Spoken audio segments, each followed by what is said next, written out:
Goodbye Yuri is Fujimoto at his quintessential. If Pulp Fiction is quintessential Tarantino, then Goodbye Yuri is quintessential Fujimoto. And if Clockwork Orange is quintessential Kubrick, then Goodbye Yuri is quintessential Fujimoto. Fujimoto displays every one of his personal neat little magic tricks in this spectacular one shot that deserves every praise it freaking receives. Spoilers ahead for the entire one shot, of course. Goodbye Yuri is the story of Yuta, our young protagonist, recording his mother as she enters her final days due to her terminal illness. That concept by itself is something truly horrifying. Having to record your own mother as she dies in order to preserve her memory is something I personally would not be able to do. The weight of the world is on Yuta's shoulders, but as a preteen, his understanding of the magnitude of the situation is skewed. He takes joy in recording anyways, is to preserve his loving mother, is not really anything bad. In classic Fujimoto dark humor tone, though, the story will flip multiple times, escalate, compress, depthen, and lead you to cry, be confused, but yet perfectly understand what has happened. I hope to explain in this video my perspective on what happened in the manga and the deeper meaning of the manga wishes to display. The entire manga is paneled in rectangles just like the phone aspect ratio Yuta uses to film.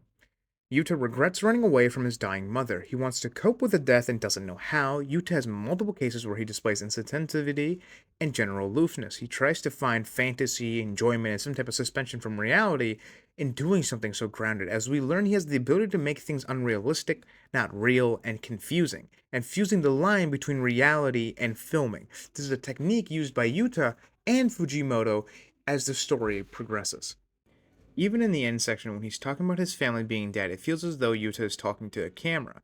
He is definitively an unreliable narrator. Once Eri comes in, she wants to make Yuta to make his own movie, his own story, and his own vision. This leads to one of the major points in the manga, which is the preservation of image. We choose how we wish to remember people, and we have selective memories towards how we want to remember that person as.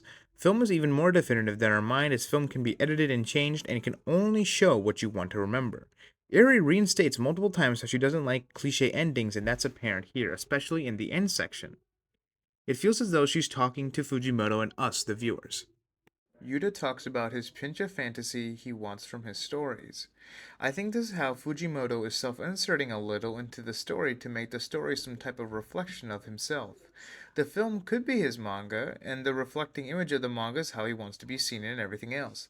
It's clear, though, that the pinch of fantasy is concept of the actual story as well. Then the metaception begins. Yuta makes a movie where he made a bad movie and now making a good movie inside of the movie, with Eri in which she is a vampire and dies of disease. Though she dies in the film, she also died in reality. He's able to record Eri and redeem himself and show he has the power and will to live and face tragedy. He showed her how he wanted to be remembered in the fullness. To leave with a punch into ripple into everyone's heart. A movie theme made into a footnote, but also central to the actual manga, is just a great idea. The movie was missing something in Yuta's mind because the pinch of fantasy was missing. That was because it wasn't the vampire that was the pinch of fantasy, it's because Eri was actually a vampire. The eventual explosion felt real and movie to me, a line bordering between his actual obsession with movie, truth, and honestly, I don't know why it happened or why a lot of things in the manga happened, but that's the beauty of it, isn't it?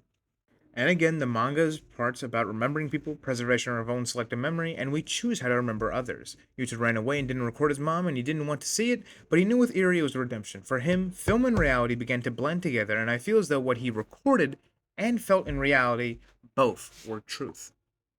This was Fujimoto at his zenith, his apogee, his apex. Goodbye Eri is a 0 out of 10. Fuck you. I want what Eri and Yuta had. I hate it. Fujimoto, you make me feel alone. No more manga. Well, I'm sorry about that, folks. I don't know what happened to me. Goodbye Eri is a 10 out of 10. Fujimoto, again, uses all his personal tricks that make him the mangaka that he is and throws them together into this wonderful one-shot that will make you cry, feel dumb as hell, but also make you understand every bit of it right after you're done.